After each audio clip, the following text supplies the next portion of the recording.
You ever have that feeling, you think you're saying something totally normal, like completely straightforward in your head. Oh, yeah. But then it comes out and it just lands completely wrong. Happens all the time, especially with language barriers. Right. Like trying to order food, maybe. You want a simple side dish, and suddenly it sounds like you're, I don't know, telling the server to hurry up. Exactly that. Yeah. And, you're definitely not alone in that. We actually saw this exact thing play out in a YouTube video we were looking at. It's fascinating, isn't it, how these like tiny little miscommunications can actually teach us so much about language. For sure.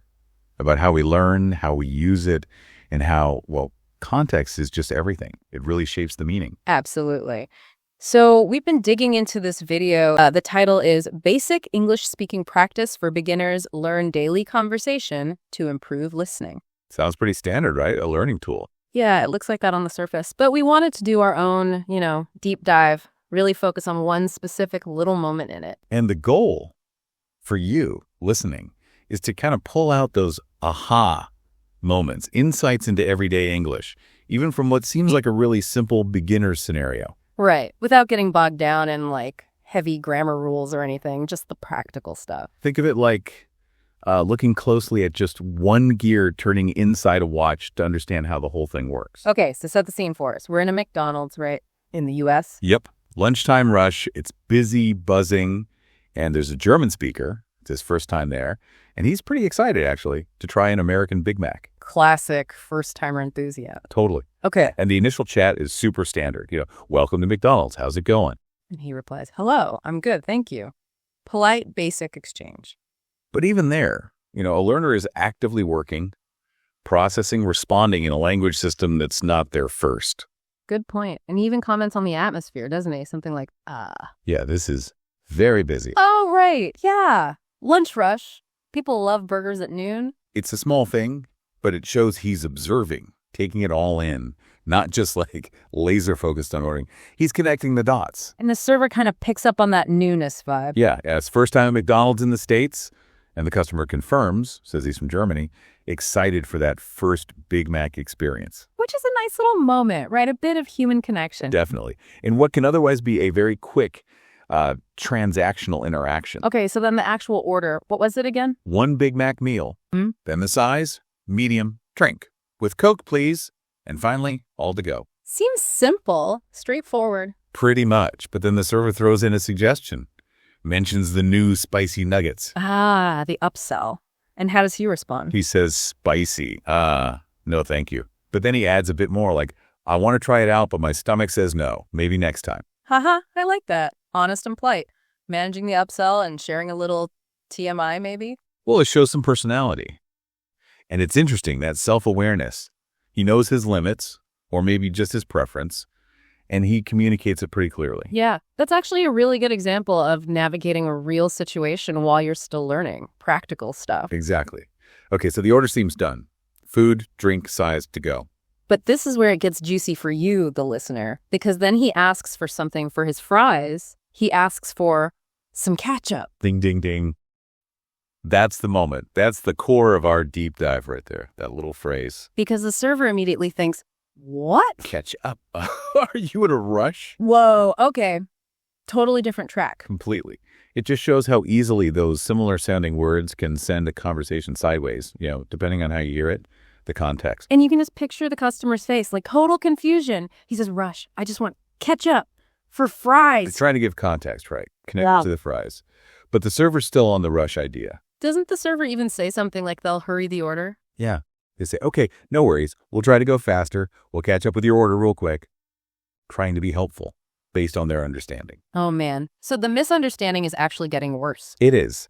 And this really highlights something crucial for you listening. Language isn't just words. It's phrases, idioms, common usage. Catch up as a phrase means hurry. But he just wants the red stuff. Exactly. So the light bulb moment finally happens when the customer changes tactics. He says, no, I mean the red sauce. You put it on fries. Ah, describing it. Smart move. And boom, the server gets it. Oh, ketchup. You want ketchup? And the relief from the customer must have been huge. Totally. He says, yes, that is the word ketchup. Problem solved. For now. So the server explains the mix-up then. Yeah, and it's actually a really clear, helpful explanation. It says ketchup, which means hurry up or go faster. And then adds, easy mistake though. Sounds really close. That reassurance is key, isn't it? When you're learning and you make a mistake like that. Absolutely. Takes the pressure off. And the German speaker's reaction is just perfect. It sums up that language learning feeling. Ah, English is confusing. Ketchup. Same sound, different meaning. You can almost hear the gears turning. He gets it, but it's still baffling. And that's when the server actually drops a bit of linguistic knowledge. Exactly. Homophones. Words that sound the same but mean different things. So it turns into a mini lesson right there at the counter. Pretty much. A real-world example of a grammar point. And what's so interesting for you here is how the learner connects it back. He says something like, I learned this in school, but no one told me ketchup was a homophone. Right. Which perfectly illustrates that gap, between classroom theory and methy real-world practice. You learn about homophones, but recognizing them in the wild, especially common ones like this, different story. It really makes you think, how do you bridge that gap when you're learning? Well, experiences like this, honestly. Recognizing these sound-alikes in everyday chat is a huge step.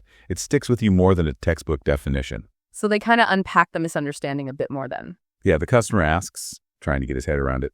So when I said catch up, you thought I was angry or late. Trying to understand the server's perspective. Exactly. And the server laughs a bit and says, yeah. I thought you were like, come on, catch up. I'm hungry. Which paints a funny picture. This polite German guy accidentally sounding like an impatient customer. Totally. And it lightens the mood, shows how context and intention are so important. We read so much into tone and phrasing. And the customer's relief is clear again. He's like, no, I just love ketchup. Not stress. Haha, problem solved. It's a nice resolution. Turning that potential awkward moment into, well, a bit of a laugh.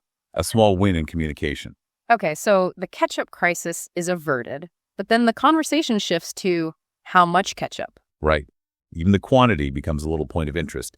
The server asks, want one or a few packets? And our German friend is clearly a fan. Oh, yeah. He says, 5, please. I am ketchup fan. Quite definitive. 5 packets. Nice. That's dedication. The server has a bit of fun with it, too. It says, 5 ketchup packets coming up. You want to swim in it or just dip? And the customer plays along. Yep. Dip only. But deep dip. I like that. It's just a fun, relatable little exchange over, a condiment. It builds a bit more connection. Definitely. And then he explains why he likes ketchup so much, saying, I like my fries crispy and salty with ketchup. Mayo just feels too creamy. Ah, interesting. Giving you a little insight into his personal taste, maybe even a hint of cultural preference there. Mayo is pretty big with fries in parts of Europe. Could be. And it actually opens the door for a little cultural exchange idea. He suggests, maybe next time I'll bring German mayo. Oh, really? How does the server react? Super enthusiastically. You can try. Deal. We can do a fry tasting party. That's cool, taking a simple fast food chat into potential future interaction. Yeah, it shows how these moments, even brief ones, can spark curiosity and connection between people from different places. It's not just about getting the order right. It's that openness. And he makes another observation too, right? About the place itself. He does. He looks around and says, this McDonald's looks very big. In Germany, it is smaller, more quiet. Contrasting it with his experience back home. Exactly. Yeah. And the server confirms, yeah, American fast food is a whole vibe. Big menus, loud music, big portions. So he's not just processing the language, he's processing the whole cultural environment. Which is a key part of immersing yourself, isn't it? Noticing those differences, comparing them. It shows active engagement beyond just the words. So how does the whole interaction wrap up? Does it just end there? Well, there's a brief interruption. Another customer needs something. The server handles that professionally, then turns back. And hands over the food? Yep. Hands over the tray and says with a bit of a callback joke, Big Mac, Coke, fries, and 5 packs of ketchup. So you can catch up with your fries. Ha ha. Nice one. Bringing it full circle. And the German speaker takes it well, laughs, says he'll remember the word ketchup now. It shows that positive connection held, despite the confusion. No, it ends on a good note. A really good note, actually. He even mentions coming back. Maybe trying those spicy nuggets next time and bringing the German mayo. Such a good idea, he says. Okay, so let's go back a bit. This whole exchange, starting with a simple order and that catch-up versus catch-up mix-up. Yeah, it really shows you, doesn't it, how vital context and just precise pronunciation are for things to land right. Especially when you're learning. And that homophone thing, catch up, it's such a clear, practical example, a real aha moment. Definitely. It's not just theoretical. It happened right there. And it really makes you pause and think, right, have you, listening, ever had a moment like that? Where just one word, misheard or misspoken, sent things off in a totally unexpected direction? It's a great question because it leads you to wonder what other common everyday words or phrases might be lurking out there. Things that sound alike but mean totally different things. Like little language traps waiting to happen. Or opportunities for funny stories later. But yeah, it could be in English or maybe even in your own first language. Where could these amusing or maybe confusing situations pop up? It just proves, I think, that even the most seemingly basic conversations, like ordering fast food, can be surprisingly rich. They offer these valuable little windows into language, into culture. Absolutely. It's a good reminder that learning, communicating, it's all a process full of these small discoveries and those little moments of clarity, even if it's just figuring out the right word for your fries.